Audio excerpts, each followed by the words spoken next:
Hey everyone, my name is Eric Vaughn. I'm one of the co-founders at Hustle Fund, and welcome to today's session, which we're calling Peach to the Niche or Peach to the Niche. I'm not sure really how to pronounce niche. And we're going to talk about how to get your deck, your materials, your story to stand out amongst VCs, especially VCs who are focused on specific niche verticals. So when we started Hustle Fund in 2017, one of the first people that I called was our guest today, Tommy Leap.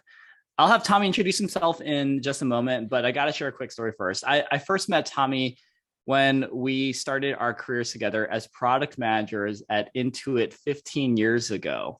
He basically looks the exact same that he does now, but sans beard, a little bit more baby-like without it. But Tommy is one of the best storytellers and narrative designers that I know. And, my co-founder Elizabeth and I were really struggling at the very beginning to nail down the right kind of story points for Hustle Fund. And it was actually Tommy who spent some time with us, locked in a room for about 3 hours, him on the whiteboard, workshopping our story with us. And he was a big inflection point in our journey to unblock our own pitch to investors as well as to founders like you today. So I'm forever grateful. And we're going to have a great session today talking about narrative design and the differences between pitching to a generalist fund versus a niche fund. And Tommy will also have an opportunity to talk a little bit about his experiences in investing in climate tech through his new fund called Jetstream. And we'll get to that in a moment. So this is a Zoom webinar. I'm not sure if you've ever heard of this technology called Zoom. It seems like most of you have. We will have an opportunity towards the end of the session, about 30 minutes set aside to answer your questions. And to do that, we encourage you to put your questions in the Q&A section. I'll have my colleague Janelle, who's our head of business development. She's going to help us to moderate those questions as they come through. So you'll see her face popping in pretty soon. And we have our producer, Hung, our creative director in the background here too. So let's take a look at the agenda. So it's pretty simple, basically. It's this, we'll spend, I think less than 1 minute introducing ourselves at the beginning. Actually, Tommy will introduce himself a little bit further when we get to the Q&A, which is the next section. And then finally, answering your questions. And if you want to use chat, make fun of us, tell us where you're based, what you're working on. It's always nice to see who these participants are. So the last thing before we get started in today's session is I just want to recognize that, at Hustle Fund, we aren't able to put together these sessions just on our own. We actually need to rely on the support of great partners. And GS Futures is one of our sponsors for today's session. They've been a great partner to us. Actually, Tommy, a good one for you to know because they do invest in a lot of climate tech. We'll talk about that later. Let me tell you a little bit about what GS Futures is up to. GS Futures is a multi-stage VC fund investing into teams at the seed stage all the way through Series D. The team is a spinoff from the GS Group in Korea, which is a legendary enterprise representing assets in retail, consumer, energy, and much more. GS Futures is actively seeking and investing into great hustlers across energy transition, climate tech, construction tech, and the future of commerce. Go to their website right now and tell them what you're up to. I think you're going to be really excited to partner with them. It's at gsfutures.vc. Thank you, GS, for hooking it up today for this session. Okay, this is us. Babyface Tommy over there, clean shaven. We'll get into his background in a moment. I like that last bullet that I threw in there, which is one of my more memorable meals right before we did this workshop where Tommy taught us how to tell our story at Hustle Fund. Was I just remember him sitting down with us at this place in San Francisco called Garaje. Tommy reminded me it's called Garaje near South Park, and he ordered a really delicious looking veggie burrito. But me and Elizabeth, like freaks, were of course eating all the hamburgers and all stuff. So that, for whatever reason, is something I won't forget. It did look tasty though, Tommy. Okay, so I'm going to stop sharing my slides because I want to really focus on us. Tommy, welcome to today's session. Thank you so much for being here to tell us about narrative design and also for us to have a chance to learn about you as an investor too. Absolutely. Thank you so much for having me. As Eric mentioned, we go way back to Intuit days, and it's been really fun to eventually both kind of find our way into venture and be able to hang out and do all this. For sure, sir. Well, let's go into you a little bit, but because I think people would like to know a little bit more about your journey And why should they care about you? And why do you know so much about narrative design? Maybe you can just start from there, Tommy. Like, how did you get to this Yeah, I love that. Yeah, the who am I and why should people care? So I've been in venture for the last 10 years. I've worked with mostly generalist funds that are investing kind of in many different sectors.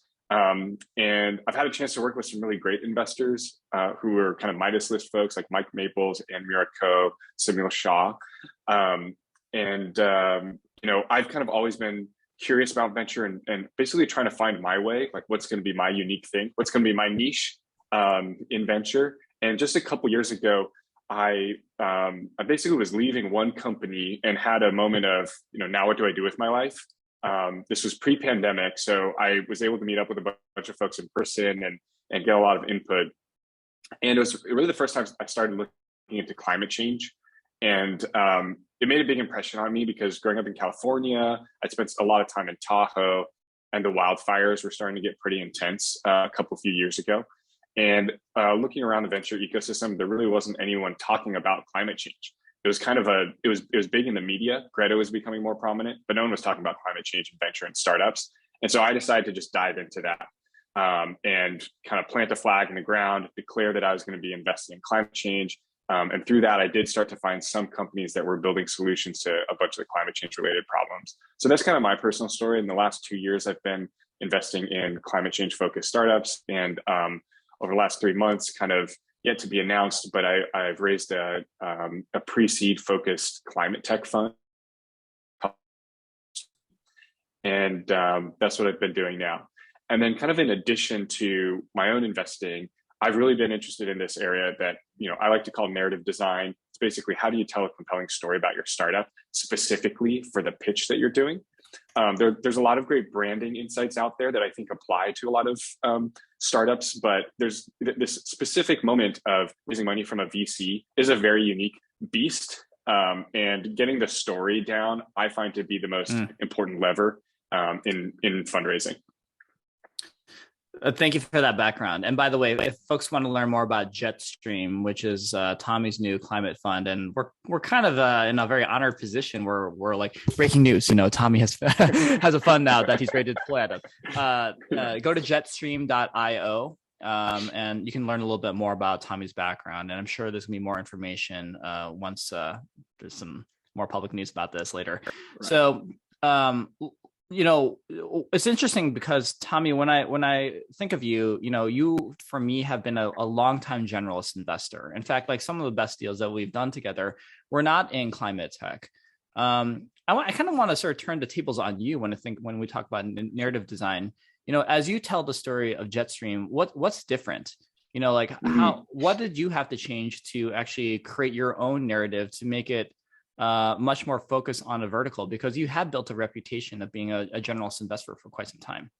Sure. And I think that, you kind of get right to the heart of one of my, maybe doubts or kind of concerns or things that I've got to figure out about now my focus on climate, which is I have a few great investments from the pre-climate focus, the generalist focus. So I was an early investor in Robinhood, Patreon, Mercury, Clubhouse, maybe a handful of others.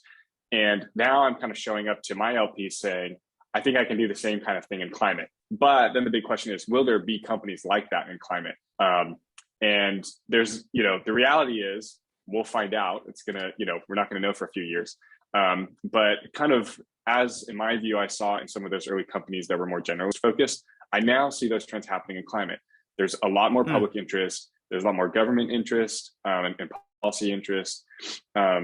There's a ton of money flowing into kind of climate tech as a category, especially over the last 2 years. And so in a way, I kind of feel like it's a similar thing as an investment opportunity. It feels to me like it did with a lot of those earlier companies that there's going to be a lot more kind of capital stack coming in here and a lot more founders flowing into the space to start solving these problems that people are increasingly recognizing is very important. And then just from, that's kind of the investing sort of opportunity thing. And then there's also my own personal story, which has to do with having grown up in California and having kind of a moment where things just clicked for me, which also had to do with a little adversity. I was actually, when I said that I had this moment of now what I do with my life, that moment came about because I actually tried to join a startup that I was interested in. And after 2 weeks of there, the founder said, "Hey, Tommy, you're great and everything, but sorry, we got to let you go. It's not working out for us in this way." So, which is a nice kind of segue into stories, is all great stories have adversity. They have a plot, they have characters, they have a challenge, and they have adversity, and then they have overcoming the adversity and a lesson that comes from that. So when I'm pitching my own fund, I always talk about some things that have gone tragically wrong in my career. It's not all roses, obviously, for everyone. But there are a few little inflection moments that are helpful because they create some tension and they create some kind of like squirming, and people get a little uncomfortable. But then that lets you resolve the issue by saying something like, and then I discovered, for myself, climate change as a niche that was very valuable and important to me, and I think a great investment opportunity. And so I started investing in that, and I've had some success, and now that's allowed me to start a fund. So there's kind of applying my own, kind of rubric to my own personal story. Okay, so there's something that I caught here that I think we don't talk a lot about when it comes to the tactics of constructing your own narrative, at least from the webinars we've done or the ones I've seen from others. You talked about a great story usually features some adversity. So, you're working with founders from ground zero, and a lot of times I think they don't really have a real narrative yet, but you start working with them. That's kind of the joy of this work in some ways, being coming in so early. How do you workshop this to actually identify what that adversity is? Because it takes some level of self-awareness and vulnerability to go into that place. Yeah, absolutely. So, and I'll kind of even say furthermore, typically a founder shows up with a deck that is, often the advice that founders receive from VCs are, one slide that's the problem, and then 19 slides that's your solution, and how you're going to be awesome and solve all that problem. So that's maybe your kind of like traditional, typical 20 slide deck. So I kind of view that as someone showing up with, like, do you think my baby's pretty kind of thing? Don't you think what I built is awesome? Where like that's often the mentality a founder might have, because the founder spends so much time working on that deck or working on that company. Where for an investor, for whom the company is like brand new, they have a few issues. They might not care about the problem. They probably don't know about it, certainly not as well as you do. And they can kind of throw up all these objections to the problem. So rather than starting with a heavy, hi, Mr. VC, hi, Mrs. VC, I'm going to introduce like a big problem that we all have to do. I like to start with something that's more of, let's talk about what's happening in the world. What are the shifts? What are the trends? What's going on outside of even just what the company is doing? Help me understand the transitions that are happening in the world. So maybe as like a concrete example, the idea of like the retail apocalypse. This has kind of been going on over the last few years. A bunch of like brick and mortar stores have been shutting down. Even pre-COVID, I think we saw like JCPenney and maybe Macy's were having issues. A lot of it was this transition from in-person brick and mortar physical stores to e-commerce. And so you can start by basically talking about there's just been a shift to e-commerce because of the convenience. It's lower cost. You don't have to pay for brick and mortar stores. A number of things. So basically, in starting with the company and starting when talking about, we'll get to what your company does, but rather than saying having 95% of the conversation being what your company does, I actually like it to be 30% of the conversation is actually the context. Sometimes the 50% is just what's the context that's happening. We're kind of we're talking about the normal world that you and I have no influence on. It's just these massive trends, massive shifts that are happening in the world. And we start at the top with what's text, and then we'll start getting a little bit more dialed in, and eventually we'll introduce what your company does. But maybe to kind of continue down that path, the step is, what are these big shifts and trends that are happening in the world? Big numbers, big data, even making an assertion about what's happening. And Eric, let me know if my kind of connection is jittery or you need me to kind of restate anything here. It is, but I think we got actually the majority of that, and it's not too bad. Okay. So there's one thing though that I want to really double click on when it comes to the problem statement. So let me sort of give you feedback of what I was impressed about in your pitch about Jetstream in those first two questions. You actually, are in the early days of this stuff, and the origin story, you point to a couple areas that kind of like drove you to this moment of epiphany, like this is where I want to spend my life in solving these problems. But you shared something that I think a lot of people would be too nervous to share, which was one of those trigger points was I got fired after 2 weeks at a company. Now, what I love about you, Tommy, is that first you're very self-aware and also unapologetically yourself. So it doesn't surprise me that like you don't shy away from something like that would make people feel really, really vulnerable. But can we talk a little bit about maybe the differences of what you see and want to see in the narrative at the earliest stages, maybe at the later versus the later stages? Now, and I'm going to kind of make this a leading question. So at the later stages, I almost feel like this is more of a spreadsheet exercise. We're going to IPO in 2 years. Here's all the evidence that we're great. Like you don't need to expose so much personal vulnerability. But as an early stage investor myself, I actually like seeing personal vulnerability because it's a little bit of intellectual honesty. It's more fun to work with those folks. How do you think about balancing like the personal narrative aspects along or in parallel or embedded into like the broader like startup narrative, especially in the early stages? Yes, great.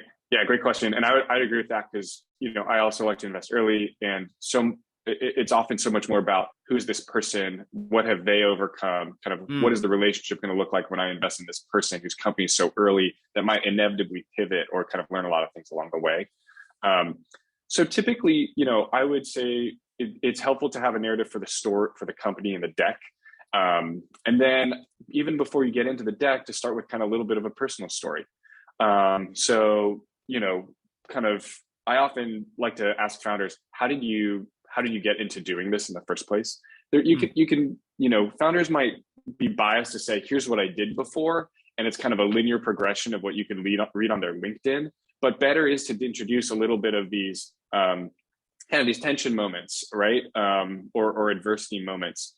The thing that works best is, if you're going to be a little bit vulnerable and you're uncomfortable with that, just know that, at the point you are now actually building a startup, that takes a lot of guts and courage. And so you're basically then backing up the vulnerability with kind of courage and often traction that you have been successful in other ways. So, for myself, I feel comfortable saying, actually there are a number of companies where either I was asked to leave or let go or something like that. But, with this one example, I can say, it didn't work out this company, but if you then look at my track record or my traction to date, it's actually quite compelling. Mm-hmm. So I feel a little bit more, I get more confidence from that. So I think there's some things like that can be helpful, at least for, from the individual story to help a founder just feel better about being vulnerable, knowing that you have some kind of proof points to back up that you have been successful and can be again. Let's talk a little bit about the tactics of the assets that founders should have at the very beginning. So, you've been in this situation many times. You did it with us, frankly, at Hustle Fund, where it's like, Tommy, we have these vague ideas. We have not created a single slide or a piece of or artifact yet to actually start to tell the story. When you're sitting down with these founders and you're one of those first believers, like, I'm going to support you, what do you recommend that they do first? Right? Is it an outline? Is it like what is that asset that you encourage founders to create as they start this journey? Great question. So if I'm in person with them, I'll like to do a little workshop where I'll actually get a big whiteboard and write out some headers. And I should mention that I based this off of a blog post by a guy named Andy Raskin called The Greatest Sales Deck. If someone could find that and maybe pop it into the chat.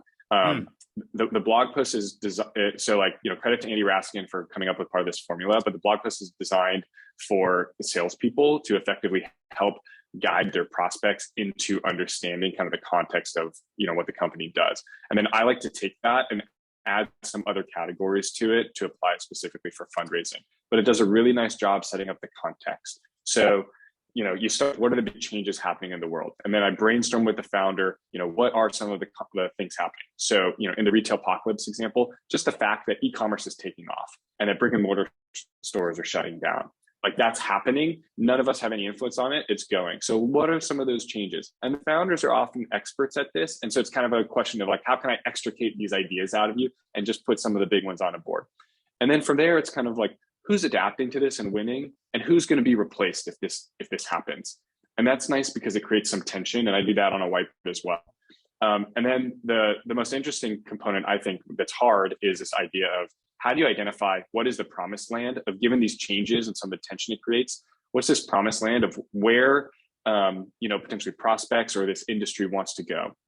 And that, I think, is the hardest thing to brainstorm, because you have really clear as a company, it's effectively also what your company is trying to do, though we're talking about it in just more high level aspects. So when we have that kind of written out, I think the rest is actually kind of easy, because it flows naturally of, okay, now the founder just talks about, what's your product, what traction do you have, what proof do you have, testimonials, kind of user growth, financial revenue, et cetera. It kind of flows nicely. But the very first thing, and to me, what most important thing is nailing those kind of that context section. I like to do it in a whiteboard, or if I'm more remote, I actually create some Google slides and just put, one kind of a header in each slide and brainstorm with the founder there. And this is all before any design. You can also just do it in like a Google Doc as like, just kind of a flow. But I think it's really important to get this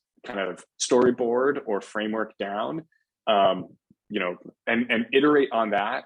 And then it's kind of, once you lock that, and sometimes that'll take me like 2 to 3 weeks of spending an hour or two with the founders, like 2 or 3 times a week. And then once you lock that down, then it's like, okay, we're 80% there of the story. Let's move to the design phase, which will probably take another couple weeks. Crisp and fully aligned. This is bringing back some good memories. So I remember actually being in the office in South Park up in San Francisco. Tommy's in there with us. Okay. And then we, in a very polite way, I think Tommy was like, your existing story is like total garbage. Because like, I remember you were actually talking to us about spending a lot of time on the adversity part of it. He's like, let's really, really get down to like a foundational level. Like, what is the big problem here? How is this personally tied to you? And then from that, actually, we were inspired we spent, as you said, like weeks actually doing a headlines exercise. Like, okay, we think we got the diagram down, and how we're going to translate this into like 15 slides, slide headlines, right? And then nailing that took a long time too. But once we got the headlines, pretty much everything seemed to like flow state out of just like, okay, I think we can map this into a deck, a memo, whatever we need after that. Yeah. I would just mention that, like, one thing that I've found is that, every startup is unique. And so even though, startups might have competitors in their space, it's actually really important to bring out that uniqueness.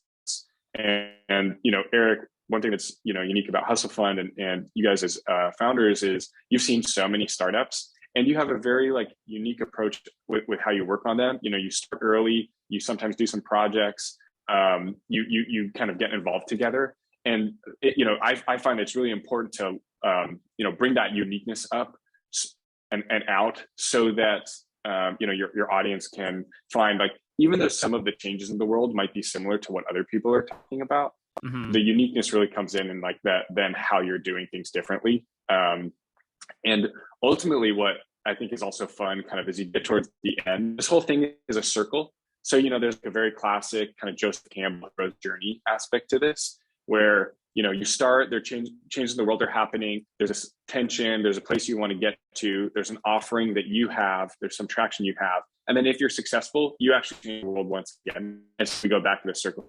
So it's really nice to then bring everything full circle and talk about how ultimately, if your vision is successful, it will then kind of shift the industry once again. That's a great insight. Well, before I get into my next 2 questions here, and we will reserve some time for open Q&A, I just want to remind folks that for those of you who joined us late, we're speaking with Tommy Leap. He's the founder of Jetstream, which is an awesome climate tech fund. You can learn more at jetstream.io. If you have questions, please put them in the Q&A section of the Zoom webinar, and we will get to those in the latter half, which is coming up of the session. So here's the dealio, Tommy. There might be a founder that we meet or that you actually introduced to us that might be a good fit for both Hustle Fund, because we're a generalist fund, as well as Jetstream, which is more climate oriented. What would you coach that founder in terms of their narrative design when speaking to a slightly dumber VC like myself, who like is not an expert in climate tech. I have some level of understanding and I'm interested in the problem, but not nearly the expertise as you. It seems like two very different kinds of audiences. Yeah, it's a great question. It happens like often. And so I tend to bias towards there's almost no such thing as too much context. So founders are experts, they're deep experts, they know their space really well. And I think there's you almost can't provide too much context about the space that you're in. And it's also a great way to show off how much you know about the industry. And if, say Eric, like a little bit about solar or the whole experience, and a founder has to, spends like 4 or 5 slides talking about, here's everything that's going on. And there's one thing in there that connects with you because you've maybe tried to buy solar for your house or something like that. Then you'll get like the head nod of like, oh yeah, I know that too. And so it's also a way for the founder to make the VC think that he's smart because he knows about the industry a little bit too. And that's ultimately what you want. You want to kind of find those little connection points. So I tend to think, there's no such thing as too much context. So when the founder is pitching you, he or she might include kind of a bunch of slides to include, hey, here's what's going on, here's how things are shifting, here's how the whole industry is moving. And then when the founder comes and pitches me, I would see those maybe same slides, and I would head nod all the way through because I maybe get a lot of the things and agree with them, and that's fine. And I might say, hey, I already get the first 3 slides. Let's just jump to some of the other unique insights, and that's cool too. But I think that the mistake founders make is actually providing not enough context. And so if I were to push founders in any direction, it's kind of more context. I also have a belief that, VCs like to say, oh, I want to jump right to the thing or right to the product or right to this. I think that's actually BS, because what VCs want is they want to understand.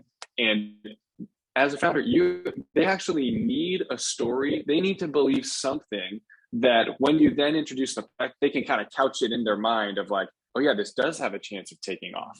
Yeah. Like, yeah, if all those trends are true, then this could become really big.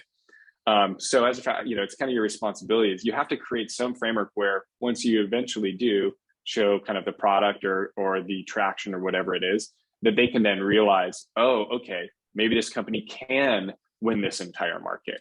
But you have to have talked about the market ahead of time. So that's a little bit on that. Awesome. So we're going to open up the Q&A in just a moment here, but I do want to, I have a bunch more questions as this is sort of rolling in. Again, please post your questions in the Q&A section. Tommy is a master of narrative design, as well as understands a lot about climate tech. And frankly, as much as I know about investing in great companies just generally as well, if not more.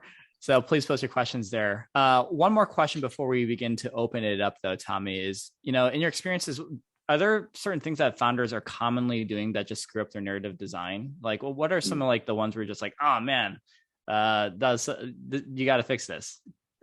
Yeah, I think it's really tempting as a founder, like if you have great traction, to throw a traction slide at right away.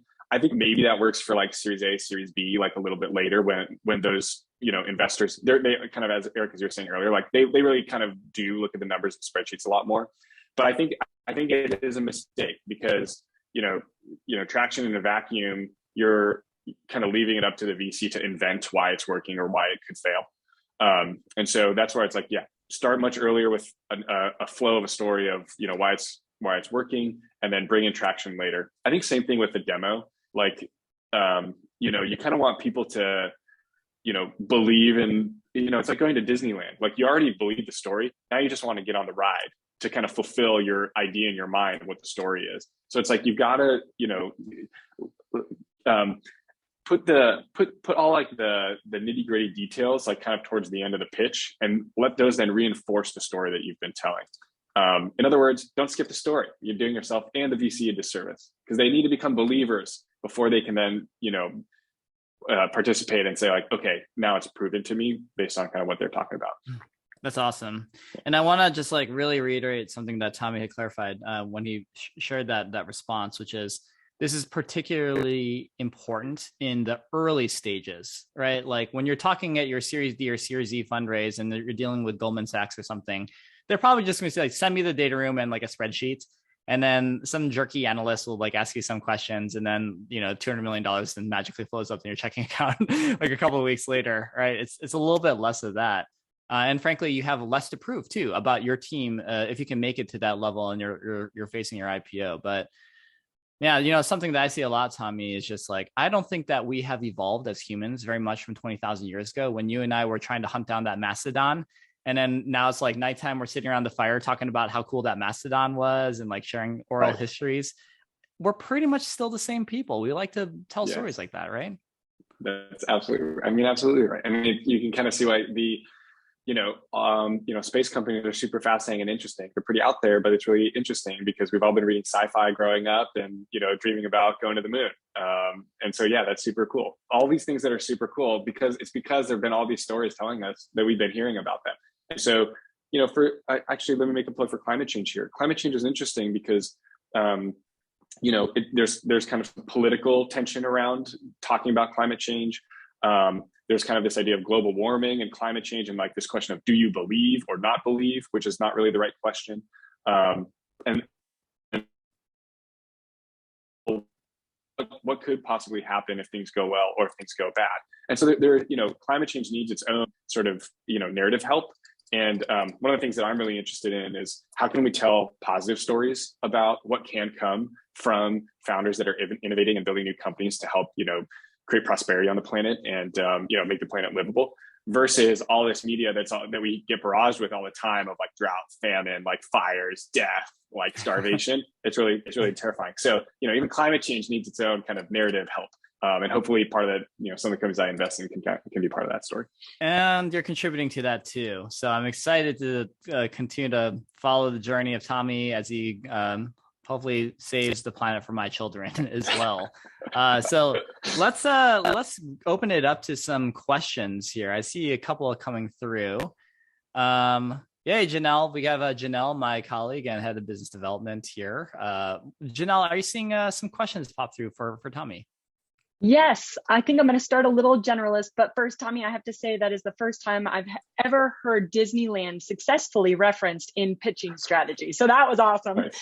All right. So the first question, in regards to seed rounds, what level of MVP do you expect or require for companies that you invest in? And how does that change depending on if we're talking about climate tech specific companies or companies in general?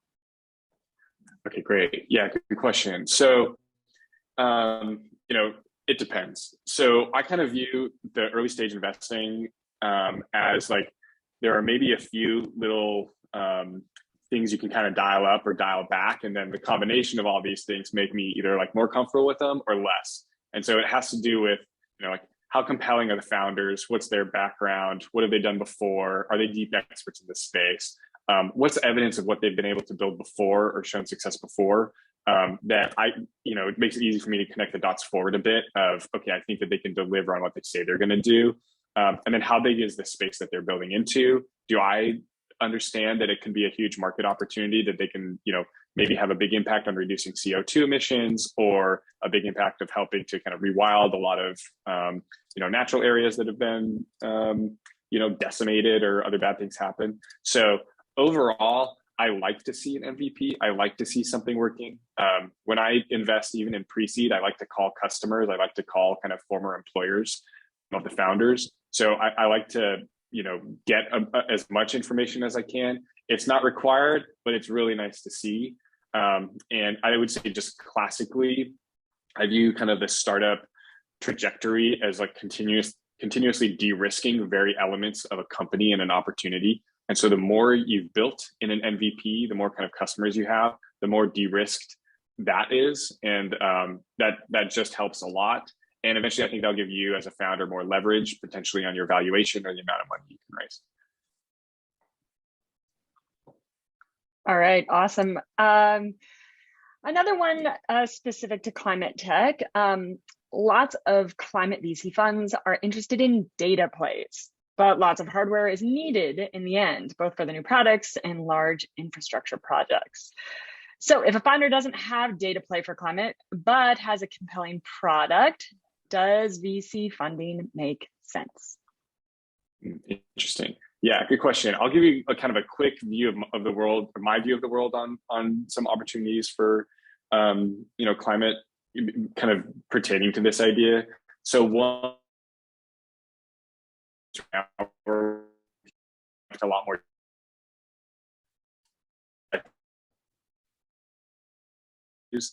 from like picking up resolution satellite in the ocean. And so, yeah, we're getting a lot more data than ever before. Two, we now have software that's really compelling with machine learning and AI that we can use to interpret and understand what that data is doing.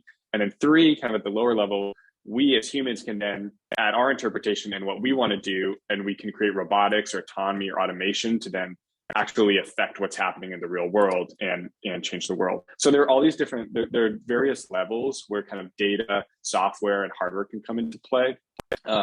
Again, it kind of depends on specifically what your startup is doing, but I personally invest in all three of those levels. I know a bunch of other climate VCs do as well. I think it can make sense to take venture capital, particularly if you expect to be able to scale quickly. That could be with data. There are also robotics companies that scale, hardware companies that plan to scale quickly like that. For hardware specific companies, I also think it's valuable to consider going for grants. I know kind of like the Air Force, maybe the Department of Defense, there may be kind of other grants that are helpful. Any other kind of non-dilutive funding is really great. But yeah, it's often, whether or not to take venture capital is kind of a more case-by-case basis. And sometimes the VCs will tell you, they'll, if you have an opportunity to pitch a handful of climate VCs, I think they can be, they can give you a good understanding of whether or not they think it's, if you talk to a bunch of folks and the market tells you, hey, maybe this isn't really quite a like VC scale company, then that can be helpful. I'd love to actually double click on one comment that Tommy just made, which is around grants. So I'm not expert in this at all, but I really am impressed by what the Canadian government does. So for those who are domiciled in Canada, there's often a grant program that Canadian startups can take advantage of called shred credits. And this is a non-dilutive, just money that the government is doing over there to encourage more entrepreneurship in the region. But I do think that there's also a class of this, and some of the Canadian founders in today's session might be able to, I guess, truth check me on this one. But I think there are some that are also oriented towards climate tech as well. So very impressive kind of scene up there. And sometimes different kinds of local governments have versions of this too, depending on where they view the acute need behind climate tech as well. So it's a good one. That's unusual as a characteristic for maybe some of these more deeper tech sciencey companies. And climate tech is often very deep tech. Is this availability of non-dilutive sources of capital.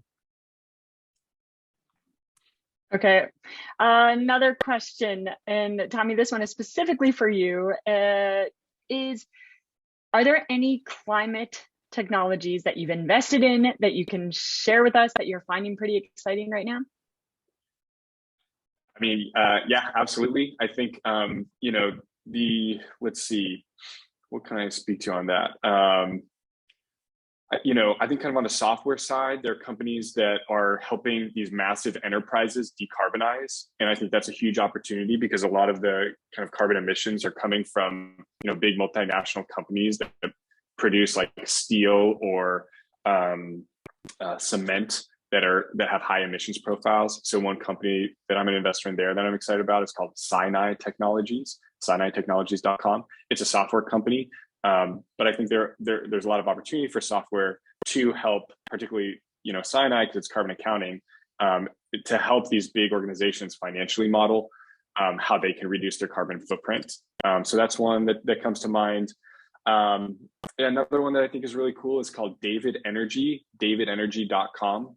It is an energy provider that also helps businesses optimize, effectively reduce their energy consumption. So, today, at least in like California, you might buy your energy from PG&E. Well, David Energy is becoming a provider in New York and then maybe Texas. And then they're also providing software. Like imagine if PG&E gave us software here to help reduce our energy consumption. It's like, there's no chance, at least, here. But I think it's really cool for that to happen in the future, especially, as we get to eventually decarbonizing the grid, which becomes really important. So they're just a couple. Yeah, actually, I'd love to hover on this a little bit. And this is very specific to the world that you see in the future that may solve the climate crisis here. So Is there a magic bullet or set of magic bullets you think if you could just wave a magic wand and it's invented that will just solve this? And I'll sort of share my like loaded thesis on this, which is like, if cold fusion were to suddenly be like viably invented and we have unlimited energy, doesn't that basically solve everything? We can then like filter the air, turn water into pure water, ocean water, whatever, right? I don't know if you have hold a thesis of like, my work is done if these set of things happen. I think that there certainly are some kind of technological improvements that if those breakthroughs happen, it will help us, kind of reduce or transition parts of the economy to kind of clean energy. So, for example, if like nuclear were available everywhere, then we could potentially have 100% kind of clean renewable energy all the time. But I'm actually in the camp that is maybe a not a very loud voice, but it exists, where climate change is not just about CO2 emission reduction, and that's a part of what we need to do. But wouldn't it be so nice if all we had to do was like diminish one little number down, and then suddenly we wouldn't have like massive extreme weather events? It's a very kind of like technology, kind of engineering approach to trying to manipulate the world, where in fact, the kind of Earth systems tend to be very complex. And it's not just about, can we move one CO2 level down a few points? Though that is a very important contributor, I think there are many other elements. So like we need to electrify everything. I think we need to end waste that we're putting into kind of all our waste streams that end up, hurting Earth, with kind of like the soil. We're poisoning the soil with all sorts of things. We get a lot of waste going into the ocean that has impacts on kind of the food systems there. So I view it as there are a lot of little problems that added together create it's kind of more of a living planet issue than just a few degrees warm based on CO2. But we can get in, that's a whole nother thing to get into. But to the electrification stage, I do think it's like very critical we electrify everything and we decarbonize the grid as quickly as possible. Awesome. And for any founders who may be working on these kinds of problems, you should check out jetstream.io. There's a great investor named Tommy Leap, whom we're speaking to right now, who is actively investing with his new fund into these early builders. So anyway, Janelle, I'll turn it back to you. I see a couple more questions popping through, right? Yes, we have more questions. Okay, so this is generalist, high level, and maybe both of you have an opinion on this.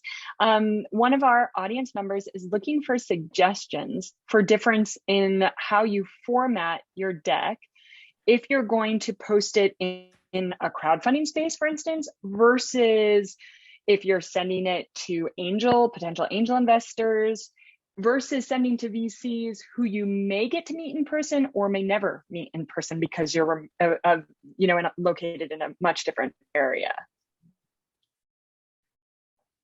I can try to maybe I'll. Yeah, go ahead. Yeah, please. go for it. Okay. Okay, I'll go for it first. Yeah, I will like here. Okay. So I kind of view the crowdfunding website as, in a way, kind of very different. I think there's got to be some blog posts out there about how to write a very effective kind of crowdfunding website. Again, I think in the crowdfunding thing, it's like maybe more content is better, as visual as possible is better. If you have a little video, that's great too. It feels to me like there's sort of some tried and true kind of rubrics there. I think on the VC or angel side, the convention is typically, something kind of like a 20-25 slide deck that provides a pretty thorough overview of your company across a bunch of different categories. Like I said, I think it's important to include some of those kind of story elements in that deck before you just talk about your product and your traction and your plans. But I kind of just view, I guess, at first blush, like those two things is pretty different. That's where I'd start with that one. Yeah, I think very much conform with Tommy's thinking here. It's a really different kind of audience. Not to say that VCs are any smarter than anyone else who's maybe a generalist investor on a crowdfunding platform, but I tend to find that there's a big difference, let's say, in pitching Tommy, who is an expert on climate tech, versus maybe the audience that is largely going to be receiving or watching your crowdfunding campaign and watching the videos and so forth. So I tend to find that if I were in those kinds of situations, like coaching a founder, I would want to have a really, really clear narrative that is maybe like at a high school level of a sophistication to begin with, of just like, don't assume any context that your audience knows about like the technology you're trying to create, or maybe in the market you're trying to serve. You might be able to shortcut some of those details with someone like a Tommy, because he kind of has more sophistication there. So I think mapping what you say to the audience whom you're serving is going to be really important to be successful there. And I also want to just share this other comment too. This wasn't really in the question, but there in the past have been questions about, is it negative signal to have crowdfunding versus like VC funding versus angel funding? I think in the past there were some biases by VCs against like mechanisms like crowdfunding, but I think that if you have a real intentional reason for why you do crowdfunding, it's actually really great. So example is like, if I'm creating a product, like a climate change product, let's say it's like a really, really amazing air filter for garages, which I would buy, right? Then, raising from people who would also be your customer could be a really awesome way of cold starting your audience, cold starting your market. And I think that like crowdfunding is super effective to do that. If you're doing something a little bit more Web3 in this space, like around like trading our carbon credits and so forth, maybe you want to entirely circumvent VCs and just raise only from people who are true participants in this industry, who just really care about this stuff, and they don't have to be VCs. So I think the desired outcome of what you want from that given audience is just something you guys stress test within yourself internally, and then match a narrative that makes sense for that. Okay, and while we're on that topic of signaling to VCs, do either of you have a strong opinion on when an early stage founder comes to you and they do or don't have advisors already on board, do or don't have a round raised with friends and family? Any thoughts on that?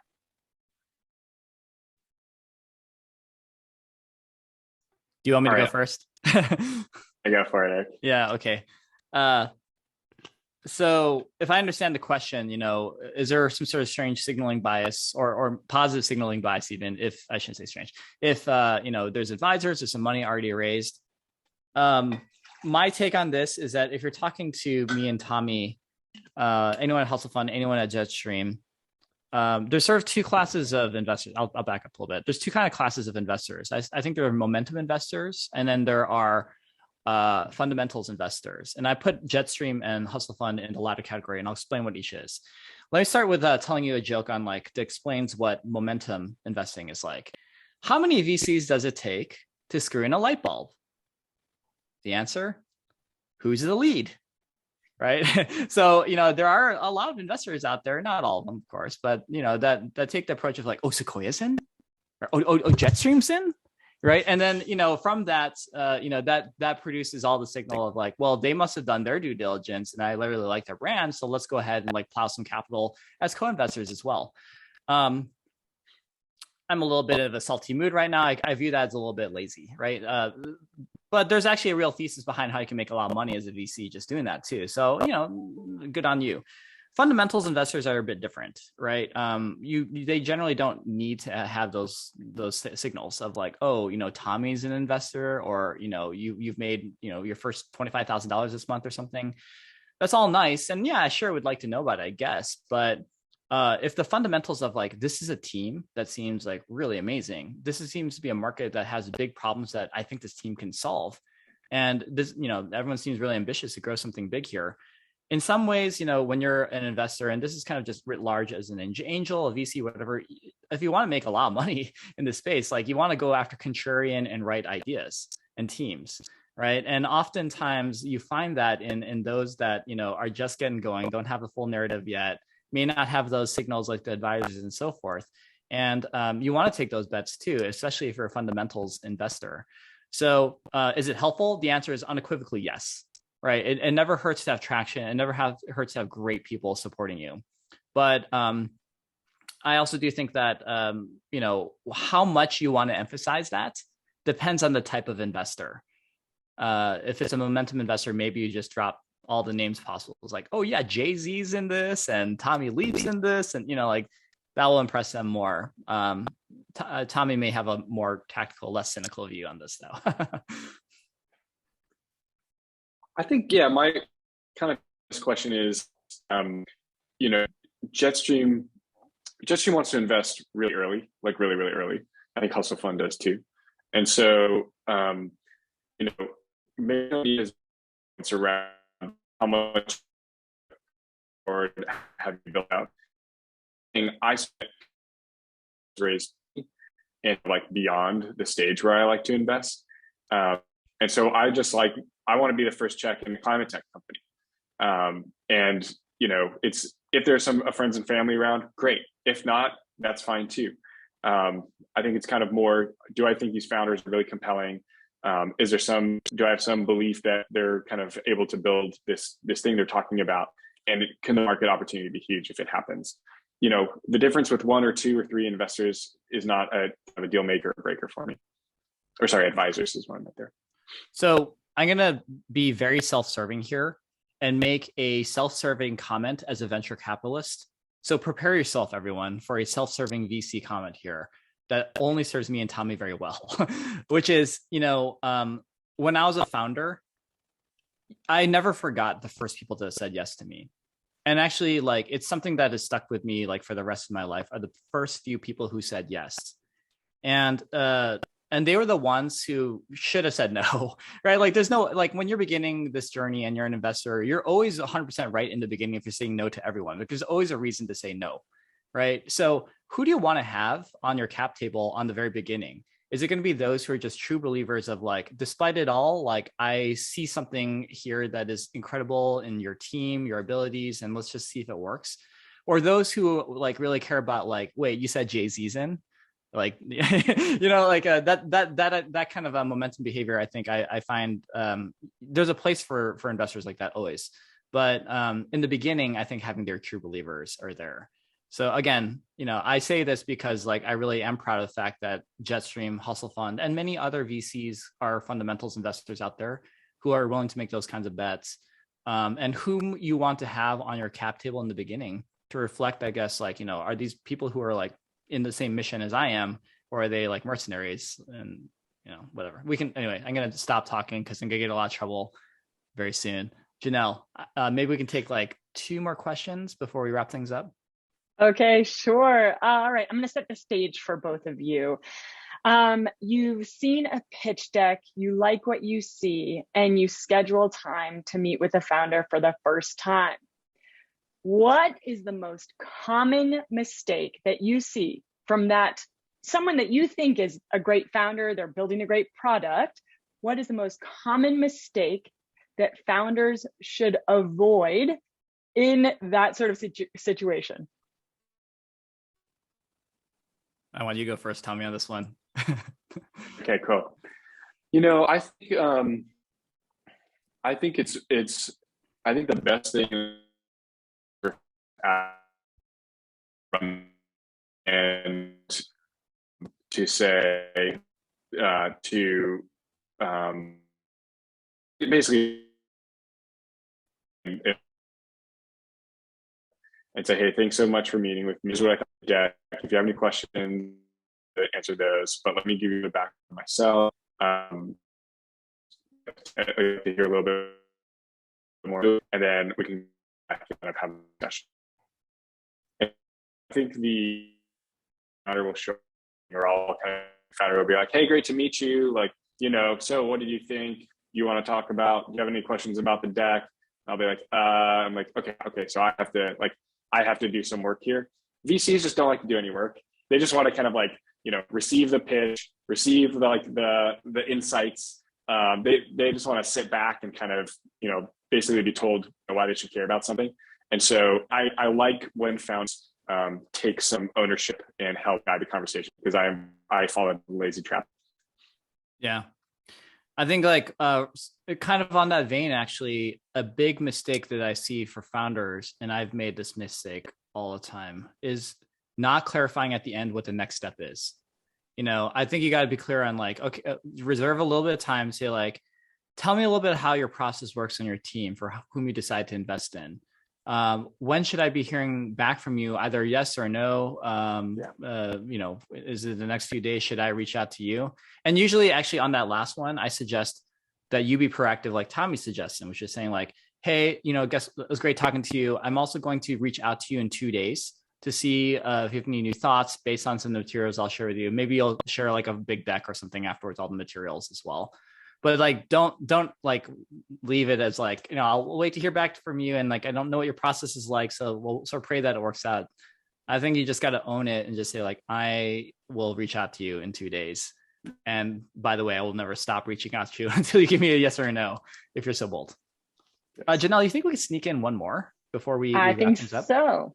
Yes, indeed. Okay, so you talked earlier in terms of a narrative and developing your narrative, you want to focus on something that's unique. But one of the audience members asked, if you're building a product that kind of integrates with other products out there or is related to products or is competing with existing products, should you mention these other existing products, or is it better to really go all in on talking about how your product is new and different? This is actually, I think, a great question. I have like opinion here. So I personally don't like these like competition slides of like, how we compete with other companies. I kind of view it as, if we get back to what's the trend that's happening, and if it's a big trend, then inevitably there will be kind of other companies that are, interested in this and maybe kind of building towards things. I think it's kind of more about positioning. In other words, when I say the competition slide, like this is me personally, I see sometimes these kind of like, 4 quadrants of like, we're on the top right because we're awesome and all these other ones have bad attributes. I think what's more helpful is, to talk about your uniqueness, maybe relative in a kind of differentiation way to the other companies. However, I think founders tend to kind of maybe offer more of that than they need to. For example, like I just earlier this morning saw a company that's doing a bio, kind of 100% natural like textile company, and like spare you the details of what the company does. But there may be like, they had a chart that had like maybe 4 or 5 other companies, and they're like, we tick all the boxes, where these ones only tick 2 out of the 4 or 5, and these ones only do this. It's actually, for me, it doesn't really help. It's kind of more confusing. It also makes me aware like, oh, there are a lot more competitors in this space than I realized there would be. And so like, maybe you don't really want to mention that. You like, syndicate the truth about how awesome, what you're doing is. And basically it's kind of the VC's job to figure out what else is coming up in that area. That's kind of what I would advise founders like in a very early stage. However, if VCs ask about, are there other, like, who else is doing this? If this is going to be such a big area, like, what's going on in this space, definitely be prepared and open about here's who else we know about that is doing things and why we're different, why we think we're better. Because the VC also wants to know that you have kind of like a comprehensive understanding of the space and a great insight into how you're better than everyone else. In fact, in that case, the more you know about everyone else, how you can articulate you're better, that's good. But I would not offer that up immediately in a pitch deck personally. That's awesome. I think Tommy said it best. And Janelle, thank you so much for helping us with the Q&A. Everyone in the audience, thank you also for your questions and participation. We've been speaking with Tommy Leap. He is the founder of Jetstream. You can check it out at jetstream.io, brand new climate tech fund. He's got money. He's ready to deploy it. And we've been talking about narrative design, how to pitch to niche investors, generalist investors. A lot of awesome pieces of information from today and insights from Tommy. Tommy, thank you so much for doing this with us today. My pleasure. That was a lot of fun. Thank you, Eric and Janelle, and everyone who is attending. Really appreciate it. That was a blast. Thank you. Awesome. Well, as we wrap things up, just want to remind folks that we have a lot of our content warehouse on YouTube. Just search for Hustle Fund. You can see some of our past videos. In addition to that, I want to make a final shout out to our partners at GS Futures who helped put together today's session. They're also interested in climate tech as well, a little bit later than Tommy, but a great set of partners to work with. And thank you all so much for joining. This is our last session for 2021. I can't think of a better partner than Tommy to wrap things up this year with you. So wishing everyone a wonderful end of year, wonderful holiday. Please stay safe, and we will see you in 2022. Peace out, y'all.